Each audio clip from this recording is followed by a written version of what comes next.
Concluding बताया मुझे। जिन साहब ने इसमें डाला है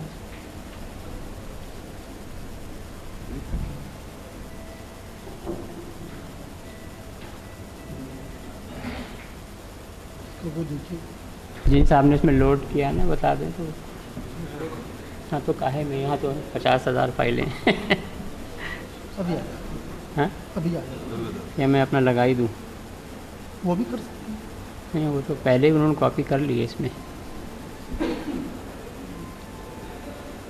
वो कह रहे थे कंक्लूडिंग सेशन, ये रहा ठीक। हाँ हो गया, डन। ठीक ठीक है, ठीक है, आप छोड़ दीजिए। I begin in the name of Allah, most gracious, most merciful, Master of the Day of Judgment. All praise belongs to Him and all of us have to return to Him.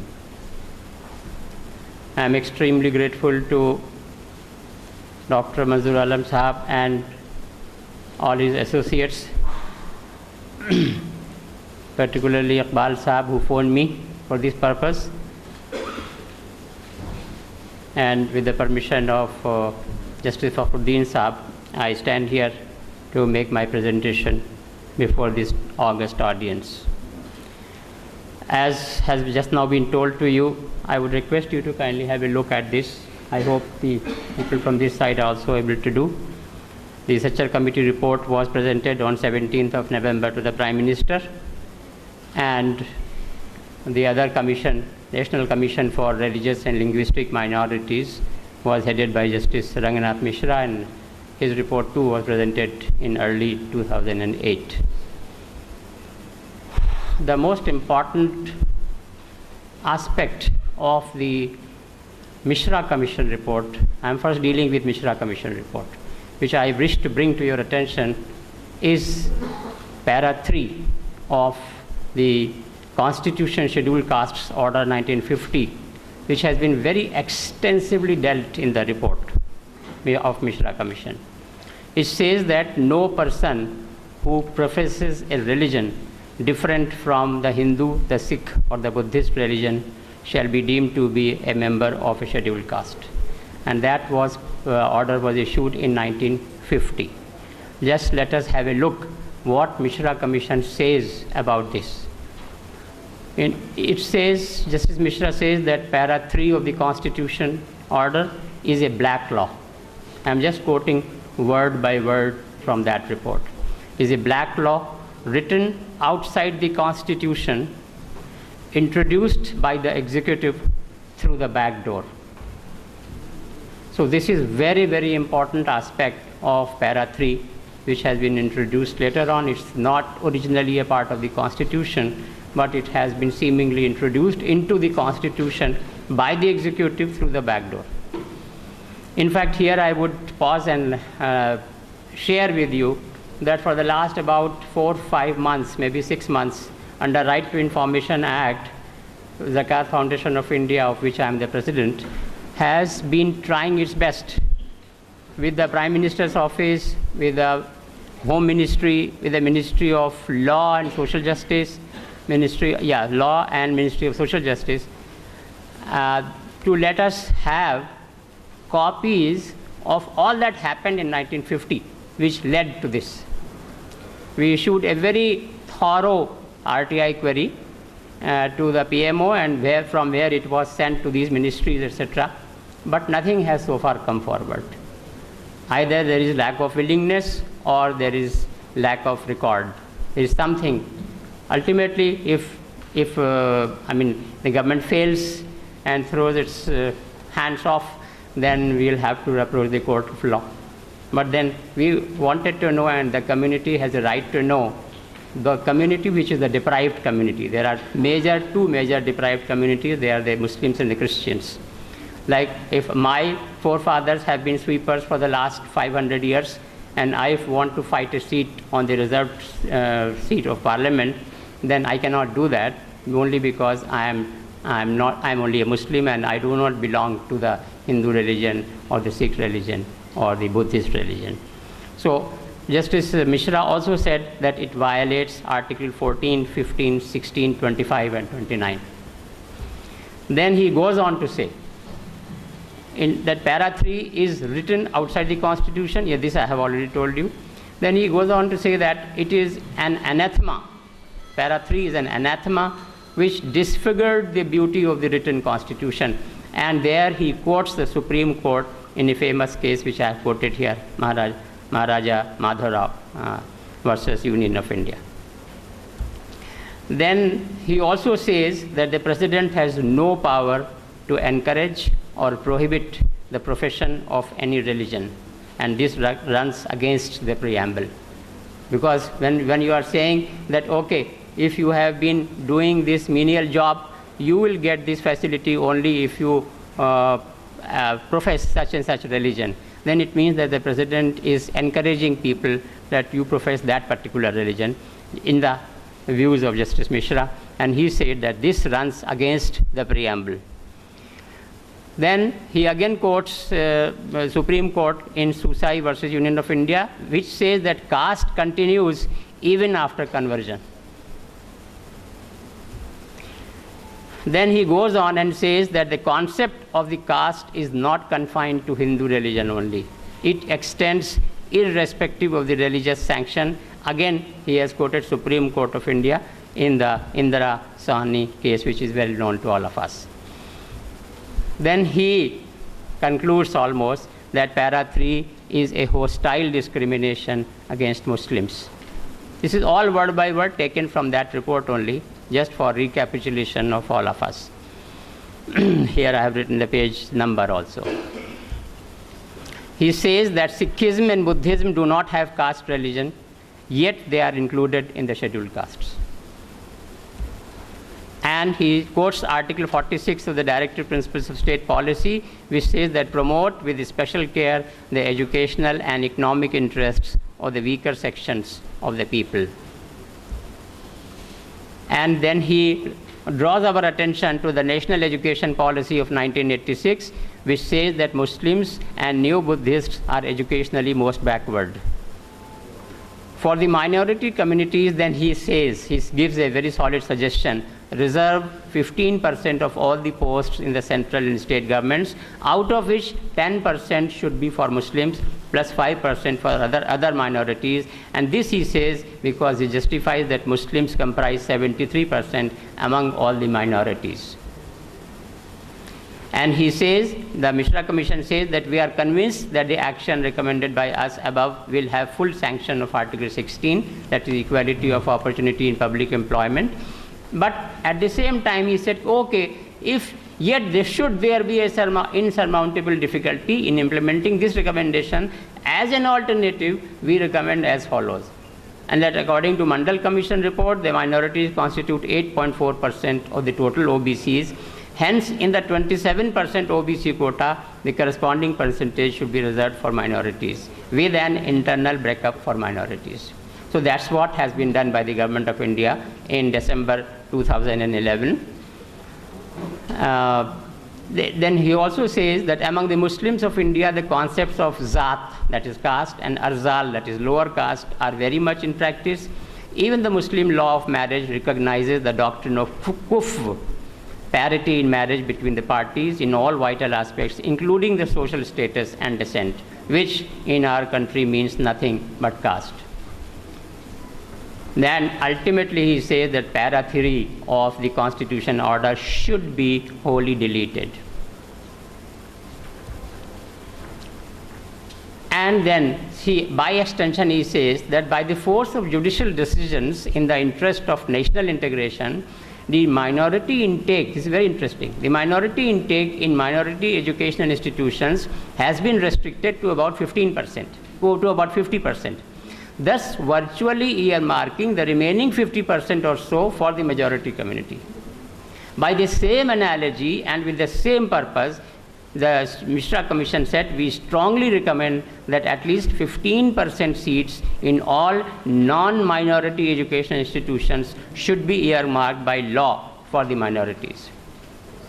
So See, what the government of India has done in December 2011, it says 4.5% everywhere, even in education institutions. But Mishra Commission did not say that. It created a difference between the posts of the government and education institutions. Posts of the government, fine, you have done 4.5%, although there also internal quota of Muslims has not been given.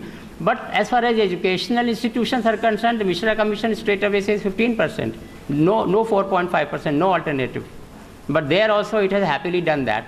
But the Muslims, that the community and other minority communities have yet to agitate against that. That we have to yet to internalize this fine difference and the consequences of this. And therefore, we should prevail upon the government. In the next session, the Minorities Affairs Minister is coming. I would request Dr.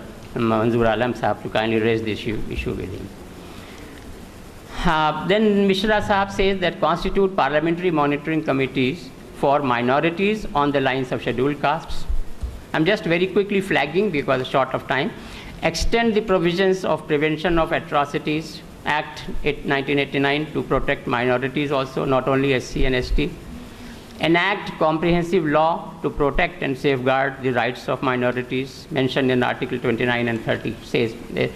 I would recommend that kindly read the full paragraphs which lead to this recommendation. It's very interesting, very important, vital for us. Ensure minorities representation in different commissions, committees, boards and corporations, and rotate chairmanship among different religious groups. See, he does not say that confine the minorities only to the Minorities Commission and to the Aligarh Muslim University and to Hamdard University, etc. No, they are there in any case created by them or for them. But what about the rest? Why don't you make me the Lieutenant Governor of Delhi? Why don't you make me the Deputy Chairperson of the Planning Commission? What is wrong in me? That is what they said, that should get rotated, and rotate the chairmanship also should be rotated religion-wise. But there is no talk about it at all anywhere. Then he says state universities, colleges and institutions of higher learning should be allowed to affiliate minority institutions. Says constitute National Bank's Coordination Committee to monitor, supervise and ensure credit flow of to minorities. Constitute in all the districts minorities welfare committees. All these states with minorities population of 15% or more should set up Minorities Development and Finance Corporation. Very few have done that. Induct members of minority communities at various levels in police. See here, some of you would be aware of the activities of the Zakat Foundation of late, where the Government of India has taken a decision recently that in addition to the annual intake through the civil service examination under the Indian Police Service, IPS, it will recruit 1,400 additional IPS officers, but for that there will be no open competition. And only those will be able to apply in the first go for 490 officers. Only those will be able to apply who for the last 5 years or more have been working as major or captain in the defense forces, as assistant commandant in the national police organizations, or as deputy superintendent of police in the states. In this entire eligibility pool, the total availability of Muslims is less than 1%. And this I am telling you at the strength of the statistics that was collected and received by the Sichar committee. So therefore, if the total eligibility pool itself says that the Muslims are there less than 1%, and in any case all the minorities taken together are less than 4%, then where is the question? How much, either the Muslims who will be selected out of these 490 IPS officers, either there will be 0 or you can just count them on fingers. And the case of the minorities in general would not be very much different. And that's why we have gone into the High Court, and let us pray that the Chief Justice decides in favor of the community. This is while the Mishra Commission had said that. Mishra Commission had said, induct members of the minority communities at various levels in police, and after that the government has done this. Even 2.5%, which has been usually the case, that also gone now for the upcoming years. Then the vital Harsh Mandar report of 2011 has been rejected by the government on grounds of minor statistical inaccuracy.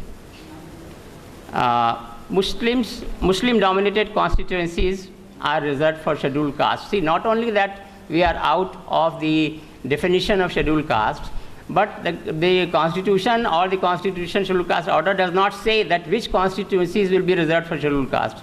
But the Sachar committee has given the statistics saying that those constituencies of parliament and assembly where Muslims are in high numbers and scheduled castes are in low numbers have been reserved for scheduled castes, and the vice versa.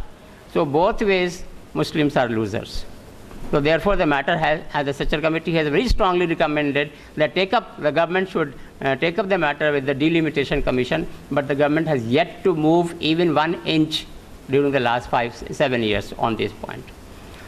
Then the Sachar committee also suggested that Muslim nominations, that wherever Muslims cannot be elected, then at least nominate them. Okay? Very quickly, I am just going to conclude. Then this 4.5% sub-quota, the government has given, I have just now mentioned about it. This, in addition to the fact that there is inadequate quantum, it is also based on misguided defense. See, some people say that this is Muslim appeasement, this is minority appeasement, etc. In response to that, the government or anybody else does not say that there has been reservation on the basis of religion during the last so many years, since 1950. But those religions are 3 different religions. Now there are different sets of religions on the basis of it.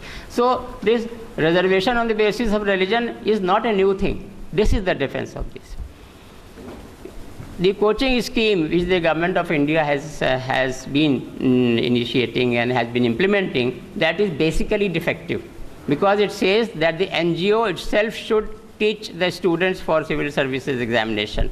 And civil services examination coaching is a very specialized thing. Only the very professionally specialized people should do it, and there is no dearth of them. So there needs to be a basic change in that. Indian Waqf Service, vital such a recommendation, when by default needs to be revived.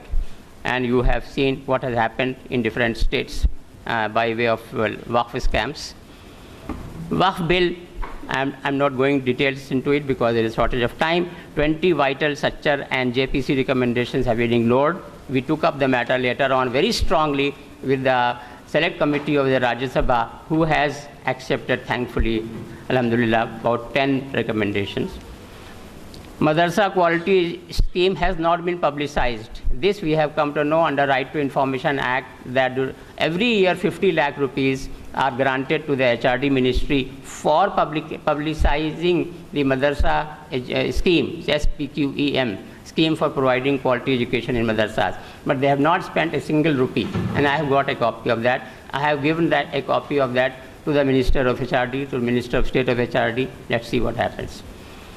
Equivalence between madrasa and other education has not yet been created.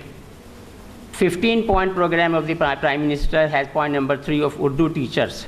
It has not been implemented in most of these states only because the central government has not followed it up. I am not speaking a single word in the air. I am saying all these 5 words after I have been fighting this matter under Right to Information Act for the last more than 1 year. Popularization and monitoring of government schemes, Muslims should be involved. They have not been involved as such a committee. Then Equal Opportunity Commission and incentives based on diversity index. The experts committees gave their recommendations 3 years ago, but still perhaps government is waiting to be the eve of the elections. Maintain religion-wise data. That also is required to be done. That has not been done. Sensitization of officials of the government. Revaluation of school textbooks, establish schools and ITIs in Muslim areas, not done. I have been the national level monitor of minority schemes. Provide basic infrastructure in Muslim villages. The Sachar committee has very clearly said that as the population of Muslim goes up, the availability of infrastructure goes down, and this is across the board everywhere in the country. Institute social security system for self-employed workers in unorganized sector. These were some of the issues that I have very quickly flagged. Thank you very much.